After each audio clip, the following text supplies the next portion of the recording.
Muy buenos días. La robótica está presente en los aspectos más relevantes de nuestra vida y entre ellos la protección de la salud. En efecto, con la finalidad de mejorar la asistencia sanitaria, resulta habitual desde hace años la utilización de equipos médicos destinados a obtener diagnósticos precisos, así como el empleo de robots en intervenciones quirúrgicas. Los avances en este tema han sido y serán constantes, desde los robots que permiten la realización de cirugías a distancia a la mucho más reciente incorporación de robots quirúrgicos autónomos que actúan en tiempo real sin intervención humana, ocupándose los cirujanos únicamente de programar y supervisar la operación. No es mi objetivo en esta intervención describir las últimas innovaciones tecnológicas en el ámbito de la robótica sanitaria, sino destacar y analizar que esta vertiginosa evolución pone de relieve la importancia de comenzar a sentar las bases relativas a la imputación de los daños que pueden ocasionarse en los procedimientos que requieren su utilización. Siempre será posible un margen de error, sea de diagnóstico, de procedimiento o de datos incorrectamente administrados. Se trata además de sistemas costosos que precisan de importantes inversiones iniciales y de mantenimiento posterior, que deben contar para su adecuado funcionamiento con personal altamente cualificado, lo que evidentemente no hace sino aumentar la variedad de situaciones concretas que pueden conducir a la producción del daño, así como incrementar notablemente la posibilidad de que se produzca. Y por otro lado, debemos tener en cuenta que una de las características de la robótica es la multifuncionalidad y su carácter multidisciplinar, sustituyendo comportamientos humanos. Habrá máquinas que sustituyan a personas realizando tareas domésticas o cuidado de personas, y en lo que a nosotros nos ocupa en este estudio, desarrollando funciones en el ámbito sanitario.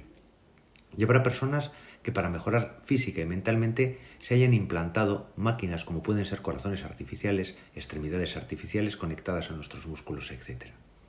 De nuevo, se nos presentan numerosos supuestos de hecho con matices distintos, susceptibles de generar daño y en consecuencia una posible responsabilidad cuyas condiciones de exigibilidad y agente estarían pendientes de determinar. Es precisamente en este amplio y complejo contexto que se presenta desde un punto de vista técnico en el que se situó la resolución del Parlamento Europeo de 16 de febrero de 2017 con recomendaciones destinadas a la Comisión sobre normas de derecho civil sobre robótica, que prestó atención en particular a los robots asistenciales, los robots médicos y a la creciente presencia y el potencial de la robótica en la rehabilitación de los órganos dañados.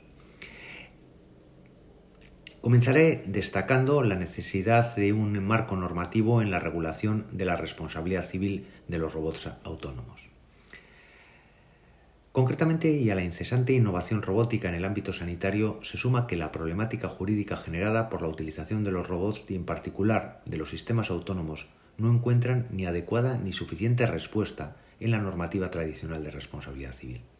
Además, estamos ante una necesidad de orden jurídico que se verá incrementada en los próximos años, ya que no cabe duda de que en el futuro los robots asumirán muchas de las tareas que actualmente desarrollamos las personas y que las realizarán con un nivel de autonomía cada vez mayor.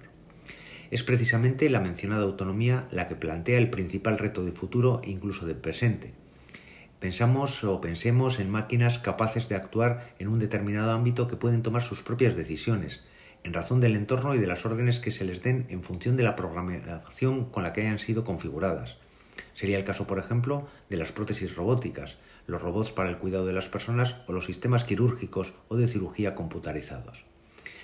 En la actualidad, la responsabilidad civil en la Unión Europea, como es conocido, se basa en la aplicación paralela de los regímenes nacionales no armonizados y la Directiva 85/374 sobre responsabilidad por los daños causados por los productos defectuosos. Ciertamente no cabe duda que el actual texto refundido de la Ley General para la Defensa de los Consumidores y Usuarios protege a los usuarios que hayan podido ser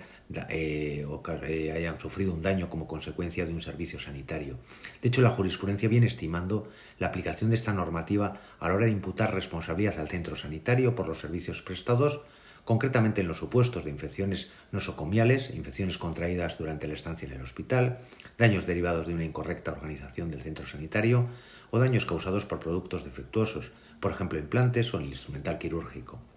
Sin embargo, en el ámbito de la responsabilidad profesional médica se rechaza la aplicación de la normativa específica en materia de consumo y, por tanto, el criterio de imputación de la responsabilidad objetiva. En consecuencia, únicamente se permite este criterio de imputación aplicando la responsabilidad establecida por esta legislación respecto a los aspectos organizativos o de prestación de servicios sanitarios ajenos a la actividad médica. La obligación del médico será la de medios, salvo que se pacte expresamente una obligación de resultado, y la imputación de la responsabilidad se realizará en consonancia con su lex artis, suministrando la información derivada de su actuación en los términos conocidos, sin que pueda ser declarado responsable de los daños ocasionados por un producto sanitario defectuoso. Sin embargo, aun considerando a los robots como un producto que puede llegar a ser defectuoso, debemos asumir que la posible analogía con las soluciones proporcionadas por las normas de responsabilidad civil por daños ocasionados por productos defectuosos resulta insuficiente. En el ámbito de la tecnología avanzada intervienen factores como la autonomía, la capacidad de autoaprendizaje e impredecibilidad y participan activamente distintos sujetos, programadores, fabricantes, operadores, usuarios, etc., que pueden ser responsables en función de los diferentes contextos y situaciones en las que el daño se produzca. Aunque podamos considerar un robot como un producto defectuoso, si no ofrece la seguridad previsible, nos encontraríamos con muchas dificultades a la hora de imputar la responsabilidad por productos defectuosos, debido a que el estado del conocimiento técnico puede no posibilitar la existencia de dicho defecto, ¿no? Por tanto, parece claro que estamos sin duda ante una realidad distinta que plantea la necesidad de tomar decisiones, y para ello es preciso revisar y adaptar los parámetros normativos actuales, al menos desde un punto de vista conceptual y respecto de las nuevas situaciones concretas que se plantearán, sin perjuicio de que las soluciones escogidas se alineen en lo sustancial y en el terreno de los principios con las tradicionalmente adoptadas. Precisamente al hilo de corregir o con el objetivo de corregir todo esto, se ha planteado en un informe de la Comisión Europea de 19 de febrero del año 2020 la necesidad de ajustar tanto la directiva en materia de productos defectuosos como los regímenes nacionales mediante iniciativas de la Unión Europea. Y de hecho a ese objetivo atiende la resolución del Parlamento Europeo de 20 de octubre del año 2020 con recomendaciones destinadas a la Comisión sobre un régimen de responsabilidad civil en materia de inteligencia artificial. En cuanto a la responsabilidad civil en el ámbito sanitario y el debate en torno a la responsabilidad objetiva y la gestión de riesgos, debemos partir de que los robots pueden producir daños personales, también otros daños de carácter puramente patrimonial, y que los daños pueden proceder bien de algún defecto en la fabricación o programación de los robots, de la falta de información sobre su funcionamiento o de información incorrecta, de la inadecuación del tipo de robot a las tareas que se le han sido asignadas o incluso del uso incorrecto de los mismos por parte del usuario. De este modo resulta preciso identificar la causa del daño y el criterio de imputación de responsabilidad aplicable. Será relevante conocer si el daño es consecuencia de la pérdida de control del aparato o de la incorrecta utilización del cirujano, o si lo es por la ausencia de una actualización a una versión superior del sistema, o bien si el resultado se ha producido por una falta de mantenimiento del hospital, un acontecimiento externo como puede ser un ataque informático o una avería en el suministro de energía o una causa desconocida. Nos encontramos en definitiva con que la problemática planteada por la robótica es amplia y compleja, y la solución no puede ser la misma en todas las situaciones que pueden plantearse. Ciertamente sería oportuno elaborar una ley especial sobre robótica donde se impute la responsabilidad por riesgo al operador y al propietario, de modo similar a cómo se establece en materia de responsabilidad civil y seguro en la circulación de vehículos a motor. No obstante, el régimen de responsabilidad puede coexistir junto con otro sistema de imputación de la responsabilidad si la causación del daño se debe a un uso negligente, por ejemplo, por no seguir las instrucciones dadas por el fabricante, un defecto de fabricación o una falta de actualización. Y del mismo modo tampoco es incompatible con que se establezcan estándares de calidad y reglas de seguridad que los robots tienen que cumplir y que serán exigibles a los fabricantes del hardware y del software. De este modo, y sin perjuicio de que en el largo plazo sería deseable una ley general para la robótica de servicios, no parece todavía lo más práctico, por lo que sería oportuno ir introduciendo disposiciones relativas a la utilización de los robots en áreas específicas como podría ser la legislación sanitaria. Finalmente, en cuanto a la responsabilidad civil de los robots y la necesaria revisión y adaptación de las categorías jurídicas existentes de la que tanto se ha escrito, no dudamos que la adecuada regulación de la responsabilidad civil por los daños que pueden causar las acciones o omisiones de los robots debe acompañar necesariamente al desarrollo tecnológico en la materia, y que ello conduce a la necesidad de revisar y adaptar las categorías jurídicas existentes.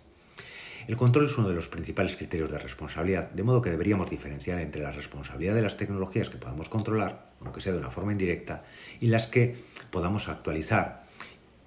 y por otro lado, aquellas tecnologías que se escapan del control humano. En la actualidad hay que tener en cuenta que los robots en el ámbito sanitario y en general en las intervenciones quirúrgicas en particular no operan de modo totalmente autónomo e independiente, fuera del control humano, sino en colaboración con los cirujanos de una manera supervisada. Por lo tanto, a la hora de imputar la responsabilidad es preciso analizar quién supervisa y quién controla el robot. Se ha argumentado igualmente con razón que la imprevisibilidad y el desconocimiento de los comportamientos de los sistemas inteligentes está originando una tensión con los fundamentos tradicionales de las reglas de responsabilidad por los daños y con los modos comunes de las cuales el sistema jurídico se viene valiendo para atribuirlos basados en la culpa. La imprevisibilidad del comportamiento hace que los criterios tradicionales de atribución de responsabilidad basadas en la negligencia o en la falta de cuidado debido no son aplicables, ya que nadie tiene el suficiente control sobre la acción del sistema ni puede evitar el daño. Por nuestra parte, y ante la necesidad de adoptar una postura, creemos que no cabe sino la apuesta clara y sin matices por la no exoneración de la responsabilidad por la imprevisibilidad del acontecimiento o el desconocimiento de los riesgos conforme al estado de la ciencia, aplicándose un régimen de responsabilidad objetiva al daño causado en esta situación. Solo en los casos de fuerza mayor, esto es, en situaciones en las que el evento dañoso proceda de riesgos externos y por tanto ajenos al círculo de actividad del sistema, debemos admitir una exoneración de responsabilidad. Y del mismo modo, no existiría responsabilidad en los supuestos de culpa exclusiva de la víctima, siempre que exista una suficiente información. Finalmente, coincidimos plenamente en que se tendría que crear un registro de identificación de los robots junto con un fondo de responsabilidad por las obligaciones. Además, el registro de los robots inteligentes favorece la trazabilidad y facilita un seguimiento efectivo por parte de las autoridades competentes. Permitiría, por último, asociar cada robot con el fondo de compensación del que dependa. La cuestión es la forma de financiación del fondo, así como la identificación del sujeto que respondería económicamente de los daños ocasionados por el robot. Y en este punto el seguro se presenta como el complemento necesario para la adecuada gestión de la responsabilidad por los daños que se ocasionen por los robots, con el fin de garantizar el pago de la indemnización, con independencia de la solvencia del sujeto civilmente responsable. Por mi parte esto es todo, agradecerles su atención